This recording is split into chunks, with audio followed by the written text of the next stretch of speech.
It's only a kick, a jump, a block. It's only a serve. It's only a tackle, a run. It's only for the fans. After all, it's only pressure. You got this. Adidas.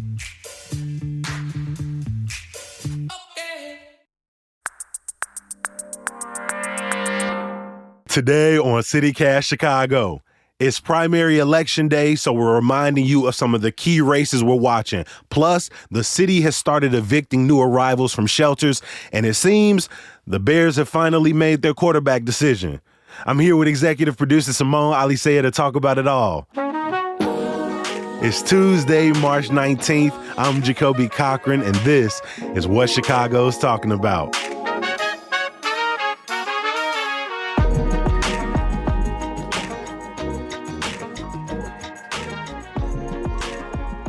Morning, Simone. How you feeling? Good morning, Jacoby. How are you? I'm doing well. It's election day, which means it's our 50th election together. Are you excited? I'm excited. I'm always excited about election day. I like elections. And this year was the first year I actually managed to get my mail-in ballot in the mailbox before election day. So I don't have to walk to the polling place today. But I still need to walk over to the elementary school by the Blackstone Library to vote. It's the same place I voted for the last, 4-5 years. And there's really cool people in there. It's typically very calm on election day. And so I don't ever feel, stressed out for procrastinating, right? We've been talking about election for months now, early voting, mail-in vote, and I'm still last day of the election showing up. But come tomorrow, we will hopefully know the results of some key congressional races, some highly contested county races. There was some drama in there, and the fate of Bring Chicago Home, which I can't open up a YouTube video without seeing an ad for BCH. Simone. They're really everywhere, yeah. They're everywhere. Simone, catch us up on a few of those key things we're going to be looking out for. Well, the last one you mentioned, Bring Chicago Home, I think is really the big one that we're going to be looking at as a reminder of what this is. It's election day, so hopefully you know by now, but I'm going to tell you anyway. This is a ballot measure, a binding ballot measure that's asking Chicago voters if the city should raise what's called the real estate transfer tax. It's a tax on property sales over $1 million. The referendum would also lower that same tax on property sales under that amount. And the money would be used to fund services for people experiencing homelessness, the construction of affordable housing, and things like that. As you mentioned, this has been a really fraught campaign with as expected, with lots of real estate groups, business groups, particularly commercial property interests. So it's a tax that's paid at the time of a property sale. It's not a one-time tax. Exactly. It's not a property tax. But as you can imagine, people who own and sell commercial properties, where those property sales probably go over $1 million, don't really want to be paying more in taxes. And so they have been putting up a pretty fierce opposition campaign over the past few months, to the point of there was a court battle over this. It was off the ballot. Now it's back on the ballot. Your vote will count. You will see it on your ballot if you're in a polling place today. And your vote will be counted tonight. And those challenges have come out of the court as well. I've seen people who've gotten messages from their landlords, people who have been in forums that have seen property owners and landlords saying this is going to be passed on down to renters and property owners.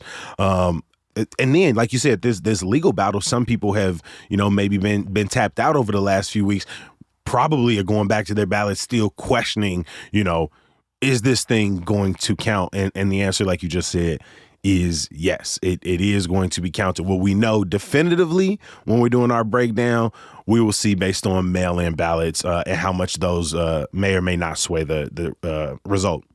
Yeah, we have seen over the past, since the pandemic, right, mail-in voting has really grown, and we haven't in some races always had a definitive result the night of or even the morning after Election Day. And as the court battles have dominated so much of the attention, leaders of the campaign who have been working on the Bring Chicago Home referendum in some form or fashion over the last 6 years are reminding people that this is ultimately about providing more affordable housing in the city of Chicago. We see that now when we look at the, thousands upon thousands of new arrivals to Chicago. We see that with the growing number of people experiencing homelessness and housing insecurity in Chicago. We see that when we talk about renters looking for new places in Chicago, trying to afford to stay in the city. We are in the midst of an affordable housing crisis. And this initiative, some estimates say, could raise $100 million annually to provide more affordable housing and more efforts to combat homelessness. It'll be really interesting to see if this passes. It'll be like the first binding referendum in over 100 years that Chicago has passed.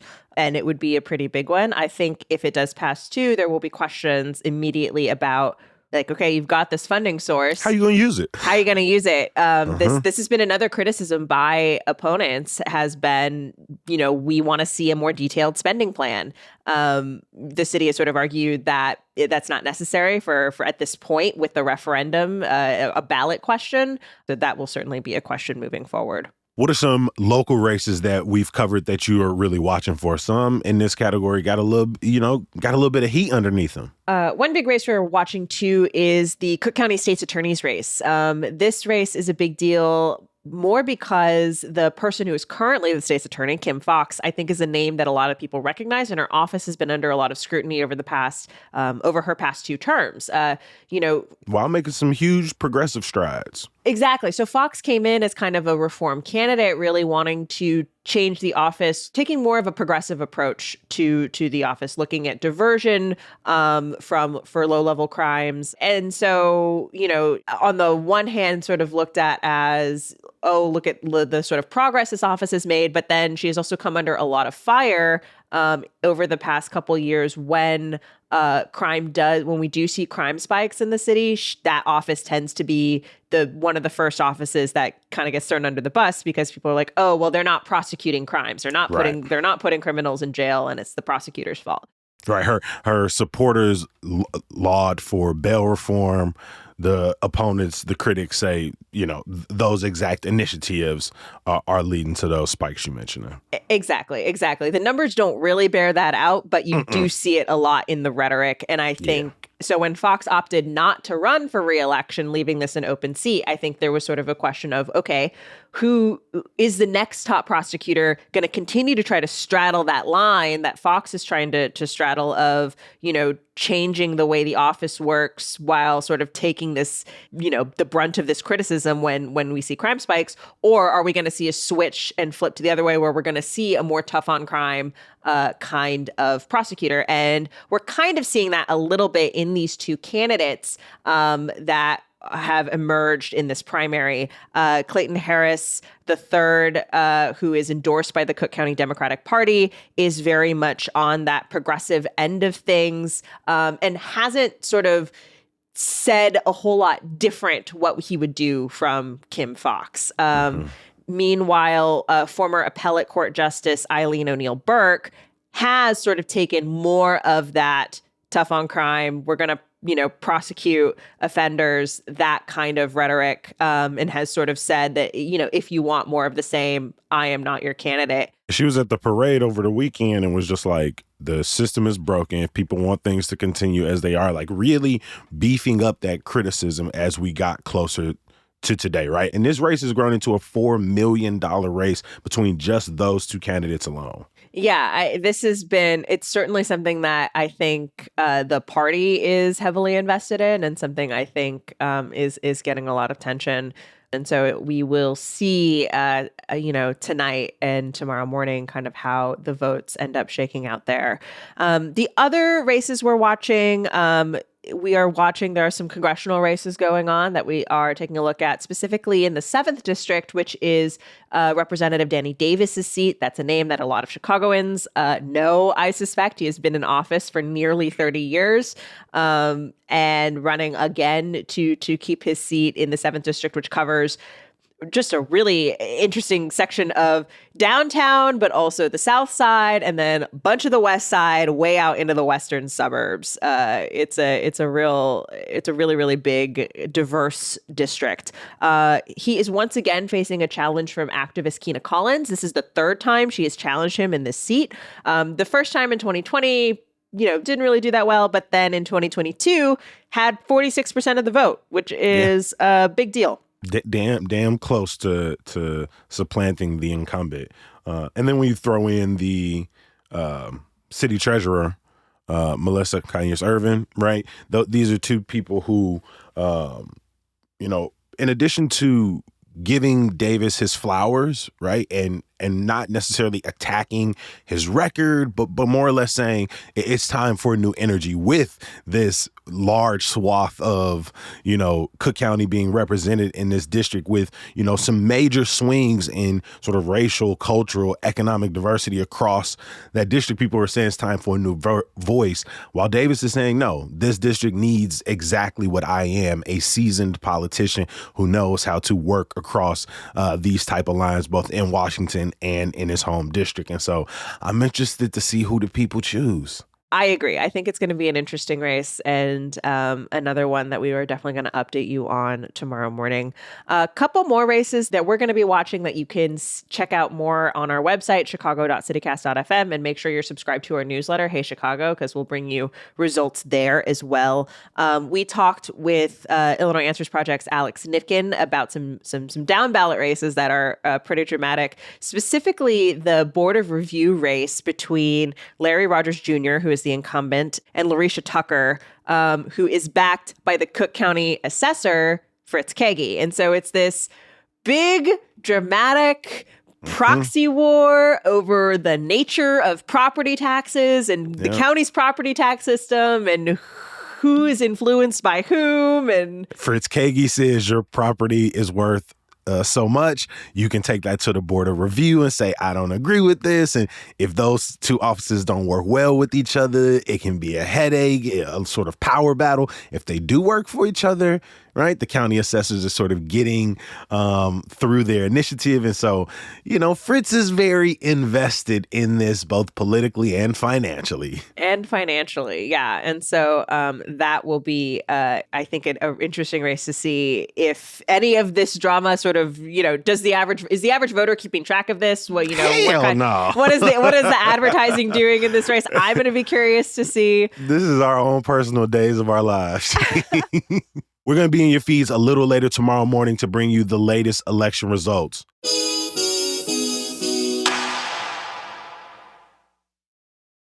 Does Monday at the office feel like a storm? Not with Microsoft Copilot. That feeling when Copilot gets everyone up to speed instantly? It's sunny again. When Copilot simplifies complex data so your teams can act, that sun's shining on a beach. And when Copilot uncovers hidden insights, you're on that beach with your people. And you find buried treasure. That's Microsoft Copilot. Learn more at Microsoft.com/AI for all. Shipping can make or break a sale, so optimize how you ship your orders with ShipStation. They make it easy to automate and manage orders no matter how big your business grows. And they might even be able to help reduce shipping and warehouse costs. So optimize and keep up your momentum for growth with ShipStation. Sign up for your free 60-day trial now at ShipStation.com and use the code POD. That's ShipStation.com with the code POD. Simone, to a big story we've been following over the last few months that had an update over the weekend. The city started evicting new arrivals and migrants staying in the city's 28 shelters. Earlier this year, Brandon Johnson announced he was going to impose a 60-day limit on shelter stays for new arrivals and asylum seekers. Obviously, that sent waves through the city, through the community of people staying in these shelters, as folks wondered what that meant for families still waiting for temporary housing, work opportunities, resettlement resources, and so much more. There's been some confusion and delays, but this weekend, the Johnson administration started handing out some of those evictions. Can you provide some clarity on this?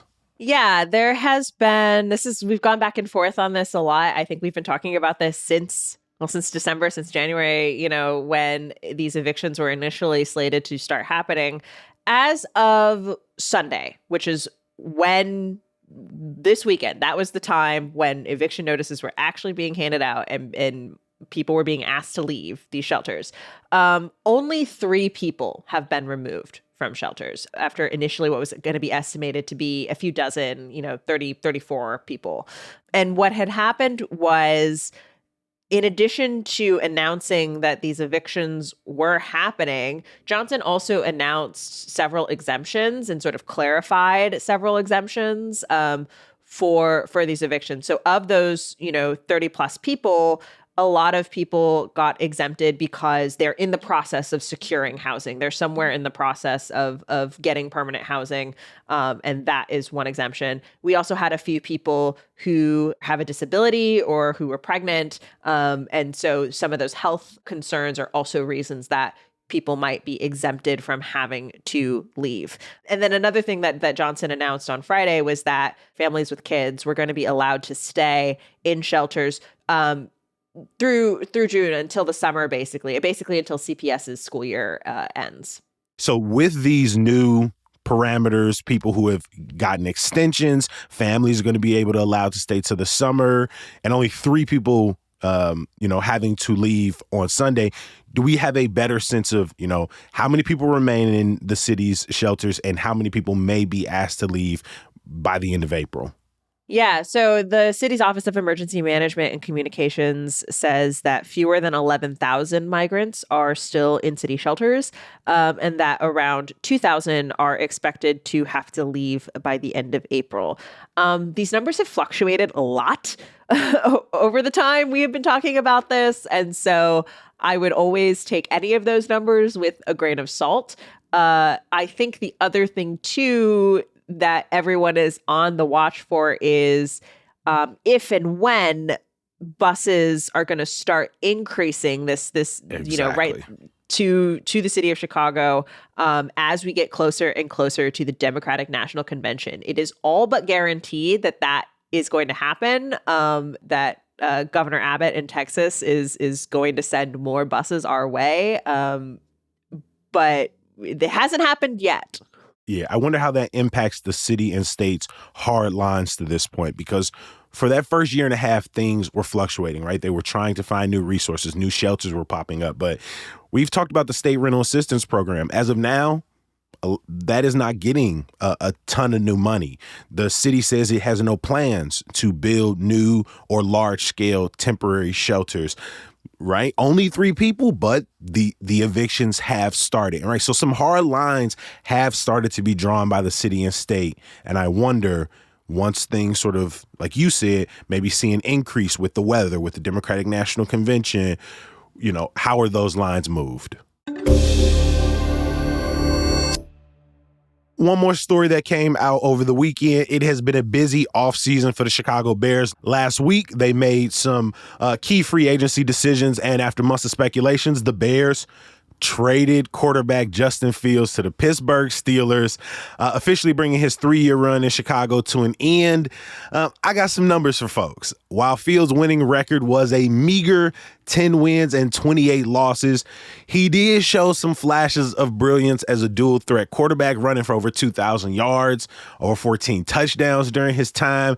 And I think it's important to note that Fields, who was thrown into the fire as a rookie, had 2 different head coaches, 2 different offensive coordinators, 2 different general managers, and a bunch of different teammates that he played with. So, Simone, it looks like, the Bears have seemingly made their decision moving forward that they are likely to use their number 1 pick to draft Heisman Trophy winner from USC quarterback Caleb Williams.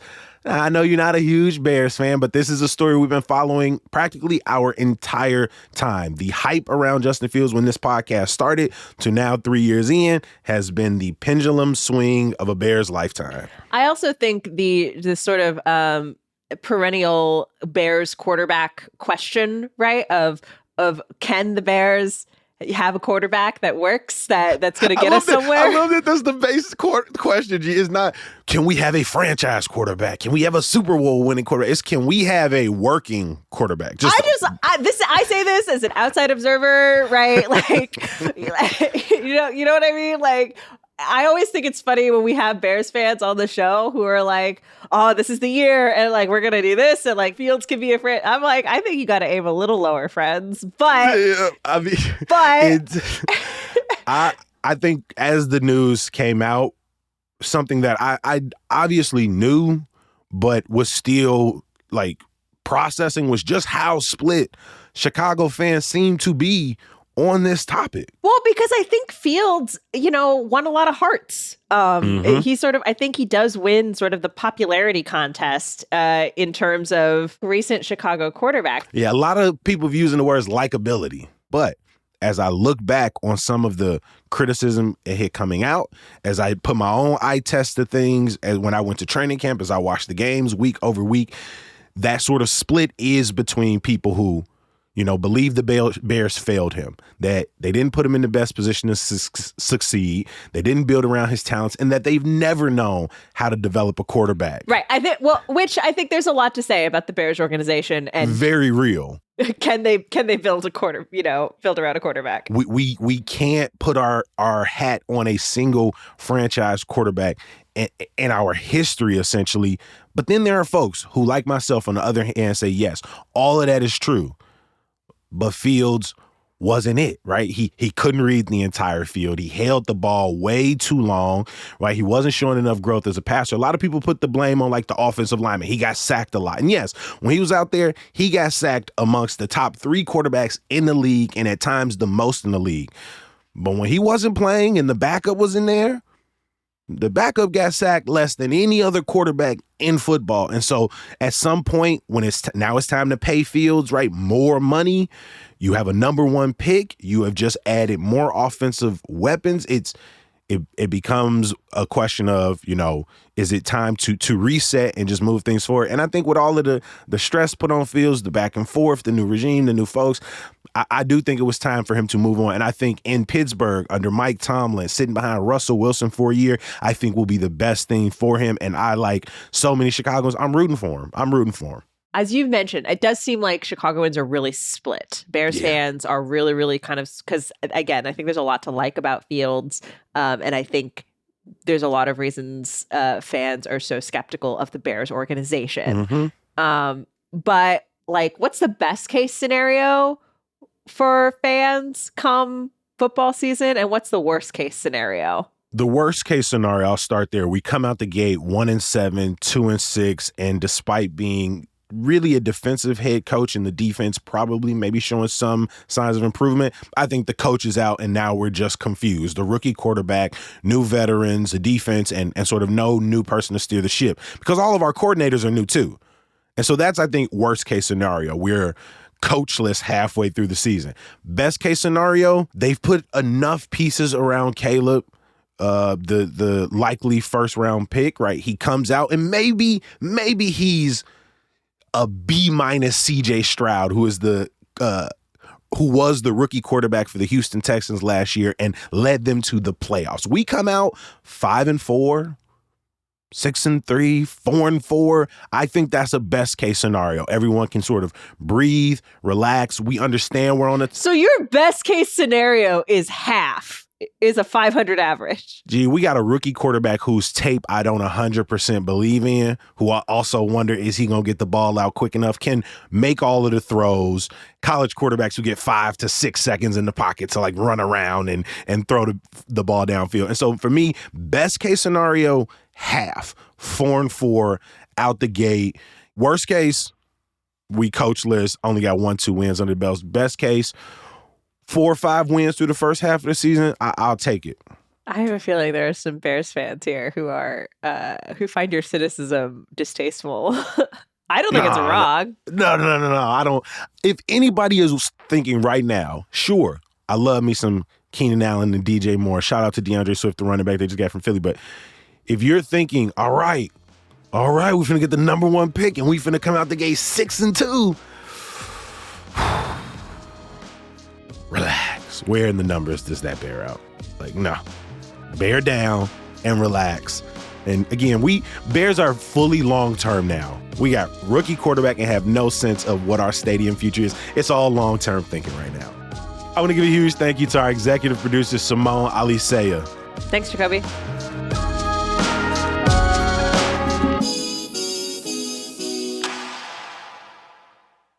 For more news, events, and great lists like the best coffee shops in the city, head over to our website, chicago.citycast.fm. That's also where you should subscribe to our daily newsletter, Hey Chicago. Of course, I got some good news for you. If you like me and you always trying to keep an eye out for some great live music, then you should be following Chicago SoCal on Instagram. They put together a list of shows happening at venues across the city. Everything from Olivia Rodrigo at the UC today to Dave Herrero at Rose's Lounge tonight, and 20 other shows today alone. I'll drop a link for you in the show notes. And just another reminder, we're going to be in your feeds a little later tomorrow morning to bring you the latest election results. So set your notifications, keep your eye out, and go back and listen to our old episodes so you can go in the booth prepared. We're going to talk to you tomorrow. Peace.